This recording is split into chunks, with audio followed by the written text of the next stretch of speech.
എനിക്ക് ഈ റിലേഷൻഷിപ്പ് തുടരാൻ താല്പര്യമില്ലാന്ന് നിങ്ങളുടെ പാർട്ട്ണർ പറയുകയാണെങ്കിൽ നിങ്ങൾ എന്തായിരിക്കും ചെയ്യേണ്ടാവുക? ഫാമിലി കൗൺസിലിങ്ങിൻ്റെ ഒരു എക്സ്പീരിയൻസ് വെച്ചിട്ട് പൊതുവെ എന്നെ കാണാൻ വരാറുള്ളത് 4 തരത്തിലുള്ള കപ്പിൾസാണ്.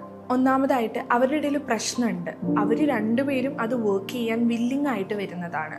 രണ്ടാമതായിട്ട് അവരുടെ ഇടയിൽ പ്രശ്നങ്ങളുണ്ട്, പക്ഷെ അതിൽ ഒരാൾക്ക് മാത്രമാണ് ആ റിലേഷൻഷിപ്പ് വർക്ക് ചെയ്യണമെന്ന് ആഗ്രഹമുള്ളൂ, മറ്റേ ആൾ അതിന് താല്പര്യപ്പെടുന്നുണ്ടാവില്ല.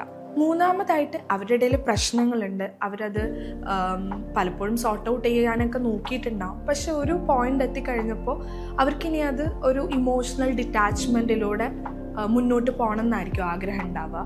അവർ ആ ഒരു സ്പേസിൽ നിൽക്കണം എന്ന് ആഗ്രഹിക്കുന്നുണ്ട്, പക്ഷെ ഒരു ഡിവോഴ്സ് പ്രൊസീജിയേഴ്സിലേക്കൊന്നും പോകാൻ താല്പര്യപ്പെടുന്നുണ്ടാവില്ല.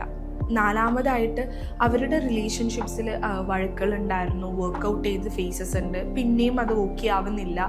ഒരു പോയിന്റ് എത്തിക്കഴിഞ്ഞപ്പോൾ ഇനി നമുക്ക് മുന്നോട്ട് പോകാൻ താല്പര്യമില്ല, ഒരു ഡിസിഷൻ എടുക്കണം എന്നുള്ള ഒരു പോയിന്റിലേക്ക് എത്തുകയാണ്. ഡിവോഴ്സ് എന്നുള്ള ഒരു ഓപ്ഷൻ ചൂസ് ചെയ്തിട്ടായിരിക്കും അവർ വരുന്നുണ്ടാവുക. നിങ്ങളുടെ പാർട്ട്ണർ ഈ റിലേഷൻഷിപ്പിൽ ബ്രേക്ക് എടുക്കണം എന്ന് പറയുകയാണ്, അല്ലെങ്കിൽ ഒരു if you feel that you have to take a break, first of all നിങ്ങൾ ഫൈൻഡ് ഔട്ട് ചെയ്യേണ്ടത് നിങ്ങൾ ഈ 4 ടൈപ്പിൽ ഏതാണെന്നുള്ളതാണ്. ദെൻ ഐഡൻറ്റിഫൈ ഈ റിലേഷൻഷിപ്പിൽ നിങ്ങൾക്ക് മിസ്സായ കാര്യം എന്താണ്. പലപ്പോഴും നിങ്ങൾക്ക് തന്നെ അത് സോർട്ട് ഔട്ട് ചെയ്യാൻ പറ്റണമെന്നുണ്ടാവില്ല. അപ്പോൾ തീർച്ചയായിട്ടും ഒരു ക്വാളിഫൈഡ് കപ്പിൾ തെറപ്പിസ്റ്റിനെ കാണേണ്ടതായിട്ട് വരും. അത് കുറച്ചും കൂടെ ക്ലാരിറ്റി നൽകാനും ബെറ്റർ ഡിസിഷൻ എടുക്കാനും നിങ്ങളെ ഹെൽപ്പ് ചെയ്യും.